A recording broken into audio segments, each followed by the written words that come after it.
Dune, c'est un sacré morceau. Pour avoir une image fiable de l'adaptation réalisée et voulue par Denis Villeneuve, Dune partie 2 est tout simplement indispensable. Reste à voir s'il s'agit d'un grand film. Ah, attendez, on me dit dans l'oreillette que je peux d'ores et déjà répondre à cette question. Oui, c'est un grand film.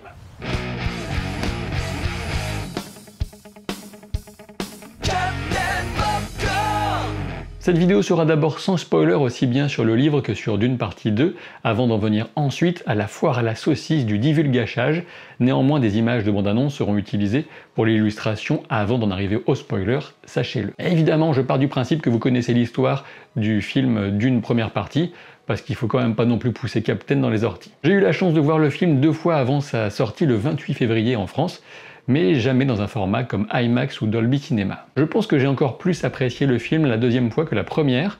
Outre le fait d'avoir une bien meilleure place dans la salle, j'ai surtout pu apprécier divers détails tout en profitant à nouveau de l'excellent rythme qui font de ces 2h45 un véritable bonheur. À vrai dire, je dois avouer que Dune partie 2 aurait pu me proposer 15 à 30 minutes de plus et j'en aurais été ravi, d'autant plus que certains éléments d'intrigue et surtout certains personnages auraient pu en bénéficier. Je ne dis pas que le film est trop court, mais plutôt que l'équilibre entre séquences introspectives, d'ambiance et mouvementées est tellement convaincant que j'aurais prolongé avec grand plaisir mon séjour sur Arrakis. Arrakis justement, parlons de la fameuse planète, la seule dont l'environnement produit le mélange, cette épice devenue indispensable au fonctionnement de l'Imperium. Dune partie 2 profite pleinement de tout ce qu'a construit la partie 1 pour nous immerger directement dans la culture Fremen.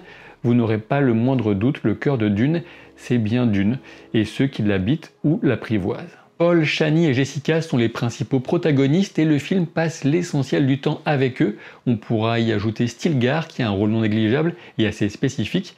Mais pour le reste, si d'autres séquences et personnages sont mémorables, ce ne sera qu'avec un temps d'écran nettement inférieur. Le script et le déroulement du film vont à contre-courant de tous les clichés que certaines grandes productions, un peu formatées, nous ont mis en tête à force de répétition. Denis Villeneuve fait le film qu'il veut et fait confiance à l'attention et à l'intelligence du spectateur, pas la peine de changer de sujet toutes les 5 minutes. On prend le temps d'accompagner Paul et Jessica et on plonge profondément avec eux dans la culture Fremen pendant près d'1 heure avant de temporairement s'en éloigner pour mieux y revenir. Le désert d'Arrakis sera le principal décor de ce film, même si on devrait sans doute parler de lui comme d'un membre implicite du trio principal qui se ferait ainsi quatuor. Majestueux, terrible mais aussi sensuel avec un sable qui peut tout autant caresser la paume de la main posée sur lui, qu'auréoler toute l'élémentaire gloire d'un rite de passage suffocant d'intensité. Je suppose que le seul reproche qu'on pourrait exprimer au sujet de ce fameux désert, c'est qu'on passe tellement de temps avec celles et ceux qui y sont acclimatés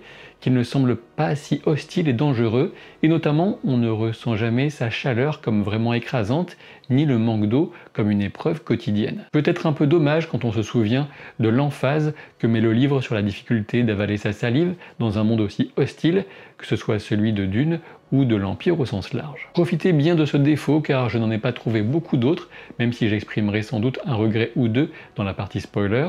Rien de bien méchant. Mes premiers pas sur le chemin de l'esthétique du film commencent avec les décors, costumes, accessoires et design de véhicules qui continuent d'émerveiller en tout point. On ressent une telle minutie, une réflexion si juste, un sens du détail si absolu qu'on ne peut qu'être happé par cet imaginaire devenu réel, ce qui contribue à rendre les destins si crédibles et palpables. Des tenues de Jessica à celles de la princesse Irulan, du Sietch Tabr au vaisseau miroir de l'empereur, en passant par des sortes de gourdes sacrées reprenant la forme des vers ou des truites des sables peut-être, quelle éclatante réussite. Le plus fou de tous les décors reste celui qui n'en est pas un, le désert bien sûr, avec ses dunes, ses ergues, ses tempêtes, ses vers des sables, le tout filmé avec ampleur et subtilité. La photographie de Greg Fraser nous chuchote en quoi cette planète invite au mysticisme pour, parfois, s'imposer un bref instant, juste le temps de nous écraser sur notre siège avec la puissance d'un tableau de maître. De cette séance, vous repartirez sans nul doute avec quelques séquences dignes de celles qui restent gravées à jamais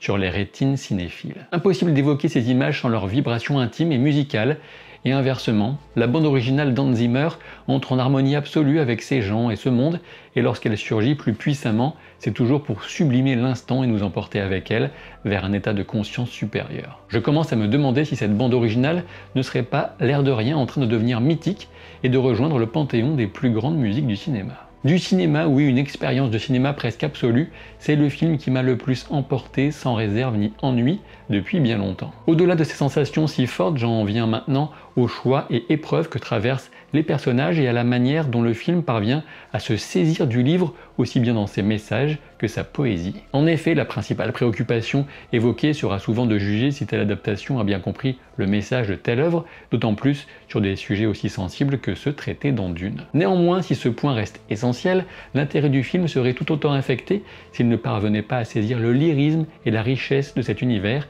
et de ses habitants, si ce n'est au premier degré de l'histoire, du moins au premier degré de son étrange beauté tragique. De ces deux points de vue, celui des messages de Dune comme de la brillante tragédie de ses personnages, le film ne m'a jamais déçu, bien au contraire. Vous pouvez cesser de retenir votre souffle, oui, Dune partie 2 traite de l'instrumentalisation religieuse, il s'agit sans l'ombre d'un doute possible de son sujet principal à tel point que j'en ai été presque surpris. Absolument aucun doute n'est permis, c'est le thème majeur de ce film et au-delà de la trilogie qui se dessine, en espérant que le box-office soit suffisant pour que le Messie de Dune voit le jour. Et ce n'est pas tout puisque le film évoque avec force l'étrange ballet qui se joue entre fin de rébellion anticoloniale et soif de transcendance spirituelle. La question environnementale est évoquée également et la graine d'une approche approfondie est plantée de manière presque subliminale dans ce deuxième volet. La tension et connexion entre passé et futur est aussi explorée, tandis qu'on effleure à peine le piège de la préscience. Les manigances qui façonnent l'Empire depuis des millénaires restent présentes, même si elles sont plutôt une question de second plan. Quant au fascisme Harkonnen, il atteint ici un paroxysme visuel qui m'a littéralement laissé sans voix, un comble quand on sait l'importance de cette dernière dans cet univers. Histoire d'amour subtil, grand spectacle, enjeux sociaux et métaphysiques, frissons et cruauté, tout y est. Au service de tout cela, on a une distribution absolument remarquable. Timothée Chalamet encaisse vraiment bien la montée en puissance de Paul Atreides, tandis que Zendaya et Rebecca Ferguson nous livrent de très grandes performances elles aussi. On pourrait éventuellement s'agacer de la voix très rauque d'Austin Butler en Feyd-Rautha Harkonnen, mais elle n'est qu'un terrible écho de celle de Stellan Skarsgård en Baron. Et surtout, Butler dégage un charisme incroyable et malsain qui rend son incarnation immédiatement iconique. Florence Pugh et Christopher Walken épousent parfaitement leur rôle et on pourrait en dire tout autant de Souheila Yacoub, plus Fremen que nature, sans oublier Léa Seydoux qui excelle dans une séquence pourtant délicate. À moins de vouloir finir dans les arènes Harkonnen, je vous invite à vous abonner à la chaîne et à vous exprimer en commentaire si vous quittez la vidéo avant que ne débute la partie spoiler. Pensez bien sûr à revenir après avoir vu le film et sachez que j'ai commencé une série de vidéos sur l'univers de Dune. La première est consacrée à l'ordre Bene Gesserit et la deuxième à la famille Harkonnen. Faites-vous plaisir. Nous allons maintenant plonger dans les spoilers de Dune deuxième partie, soyez prévenus. Cette adaptation de Dune fait des choix par définition et on peut éventuellement regretter le faible temps d'écran de certains personnages tout comme la disparition de quelques autres. Je préfère évacuer rapidement ce sujet qui me semble au final assez secondaire pour mieux me consacrer ensuite à l'analyse de ce que nous propose ici Denis Villeneuve, ce qui est à l'écran plutôt que ce qui a été mis de côté, que ce soit à l'écriture ou lors du montage. Le personnage du Mentat Thufir Hawat est totalement oublié. Nous n'aurons donc rien des manigances qu'il mène dans le livre au sein même de la maison Harkonnen pour dresser le neveu contre l'oncle. Ce choix accompagne une présence très limitée du baron Vladimir Harkonnen lui-même à l'écran, même s'il ne fait aucun doute que les séquences sur Giedi Prime resteront gravées dans les mémoires. L'accent mis sur les personnages principaux a aussi un impact sur Gurney Halleck, qui doit presque se contenter d'un rôle à usage purement scénaristique pour permettre à Paul de retrouver les atomiques de la famille Atreides. Aucune interaction entre Gurney et Jessica notamment, ce qui est sans doute dommage. Côté Empire, le rôle effacé et tout en majesté vieillissante et silencieuse de Shaddam IV m'a convaincu. Je pense qu'en faire un acteur plus actif aurait été une erreur et j'ai adoré le casting et la sobriété de Christopher Walken dans le rôle. Florence Pugh est solaire dans le rôle de la princesse Irulan qui aborde les choses comme une chroniqueuse qui se trouverait soudain happée comme actrice d'événements qu'elle observait jusqu'alors d'un œil d'historienne. Même si ces séquences étaient courtes, j'ai apprécié ce point de vue extérieur sur la rébellion Fremen qui ne peut vraiment saisir ce qui se passe sur Arrakis. On a notamment l'approche de l'ordre Bene Gesserit qui se maintient encore dans une illusion de contrôle que la fin du film viendra presque balayer, mais pas encore totalement. En effet, quand Jessica dit mentalement à la révérende mère Moyam qu'elle a choisi le mauvais camp, cette dernière souligne que de camp il n'y en a pas, et en sous-texte, on comprend qu'elle veut dire que seule l'histoire avec un grand H et le temps long comptent pour l'ordre Bene Gesserit, et cela va bien au-delà de considérations aussi mesquines que de pauvres destins individuels. Ceux qui connaissent la suite de l'histoire savent que Moyam sous-estime encore l'impact qu'auront les Kwisatz Haderach, alors même qu'elle est celle qui souligne dans le film combien ils sont une forme de pouvoir inédite pour l'humanité. De toute évidence, Chani a un rôle très fort dans cette adaptation, qui a décidé de faire d'elle le point focal de la résistance, au moins symbolique, contre l'instrumentalisation religieuse et le faux prophète. Denis Villeneuve fait de Chani une figure nettement plus tiraillée entre son amour pour l'individu et son rejet de tout ce qu'il représente. Par ailleurs, sur une tonalité plus méta, Chani était déjà le personnage au travers duquel Villeneuve annonçait que le premier film n'était qu'un commencement, et dans cette suite, c'est encore par elle qu'il souligne que ce n'est pas encore fini. Une phrase qui concerne le chemin de Paul et des Fremen, bien entendu, mais aussi qui annonce la nette volonté d'un troisième et dernier film pour Villeneuve qui travaille sur un script déjà, tout en disant clairement qu'il n'irait pas au-delà et ne réaliserait donc pas de quatrième volet. C'est par l'intermédiaire du mouvement et donc d'un langage visuel que le réalisateur vient exprimer l'essence de la relation entre Paul et Chani. Elle va vers lui et il va vers elle dans le passage de l'épreuve du désert. Alors commence l'harmonie de leurs pas, cette danse permettant de marcher sur le sable sans attirer Shai Hulud. Toutefois, lorsque Paul prendra finalement la décision d'embrasser ce destin qu'il rejetait de toutes ses forces, lorsqu'il se présentera sans aucun doute possible en élu en Lisan al-Gaïb, c'est par le mouvement que Chani exprimera la rupture de l'harmonie initiale. En effet, lorsque la foule se prosterne, elle reste debout. Lorsque la foule se lève, parcourue d'un élan mystique, elle reste à genoux, triste et consternée. Lorsque les fidèles de Paul se réunissent autour de lui, elle part. La justesse et l'émotion de l'histoire d'amour me sont parues plus évidentes au second visionnage, et si je devais choisir, je dirais que Zendaya offre une profondeur d'émotion magnifique, sans jamais en faire trop. Du côté de Jessica, je sais que la cérémonie de l'eau de la vie a fait l'objet d'un tournage plus long que ce qui reste de la séquence et j'aurais vraiment aimé que le réalisateur en garde un peu plus. Toutefois, les images évoquant l'impact du rituel et de la substance sur Alia dans le ventre de Jessica expriment parfaitement l'ampleur et la gravité de ce qui se déroule alors. La décision de faire d'Alia un personnage aussi actif avant sa naissance est intéressante et évite assez clairement le piège de l'enfant inquiétante qui aurait demandé de grands efforts non seulement de scénario mais aussi au tournage, détournant de fait l'attention d'autres sections du film. La révélation d'Anya Taylor-Joy pour l'incarnation adulte d'Alia me semble des plus prometteuses et me donne encore plus envie,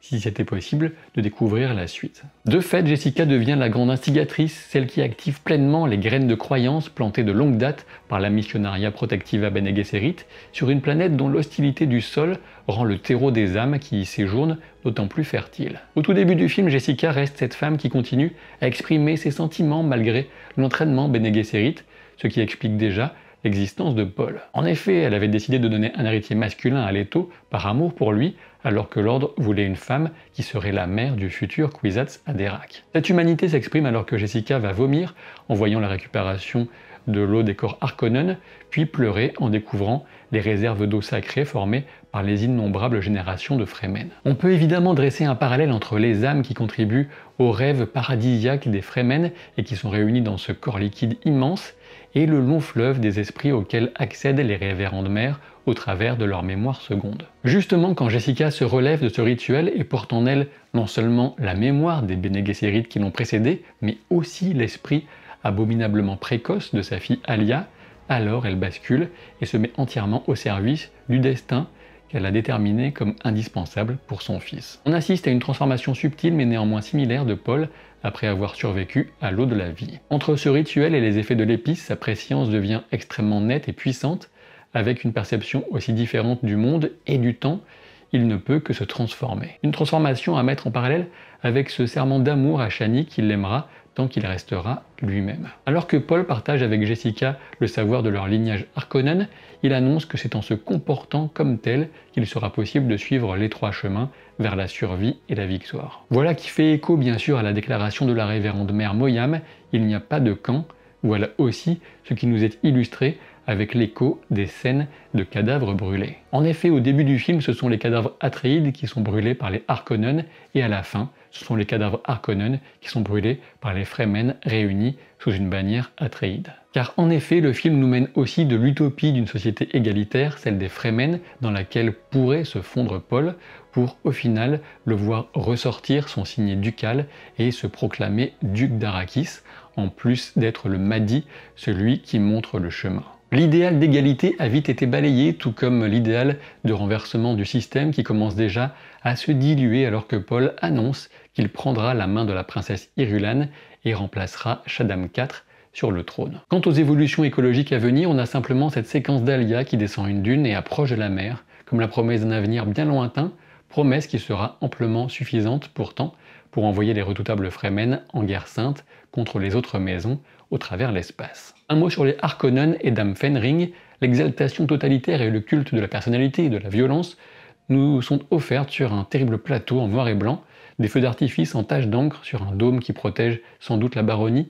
d'une atmosphère viciée par l'exploitation industrielle. Cette vision de Giedi Prime est un véritable enfer, aussi fascinante que terrifiante, tout en piochant pourtant dans des imageries qui ne font que trop écho à ce que la véritable histoire a déjà pu nous offrir de pire. Le passage entre Dame Fenring et Feyd-Rautha m'a vraiment plu, mettant en lumière tout le contrôle dont une sœur aussi douée peut avoir sur un homme pourtant aussi instable que le neveu. Identification des leviers, désir et humiliation, et totale prise en main par celle qui sécurise une lignée et montre l'étendue de la maîtrise Bene Gesserit sur toutes ces intrigues, du moins pour l'instant. Le baron meurt donc de la main de Paul et pas de celle d'Alia ou de Jessica, c'est un choix qui a le mérite de la simplicité et de la logique. Il meurt au pied du trône qu'il a tant obsédé, écrasé bien davantage par le poids de son ambition sans borne que par celui de son corps. Je pense que nous aurons le temps de revenir ensemble sur ce film, que ce soit au travers d'une émission en live avec Thibaut Icarius de la chaîne Histoire Appliquée, ou avec de prochaines vidéos consacrées au lore de cet univers. Alors bonne séance et à très vite pour de nouvelles aventures. Salut!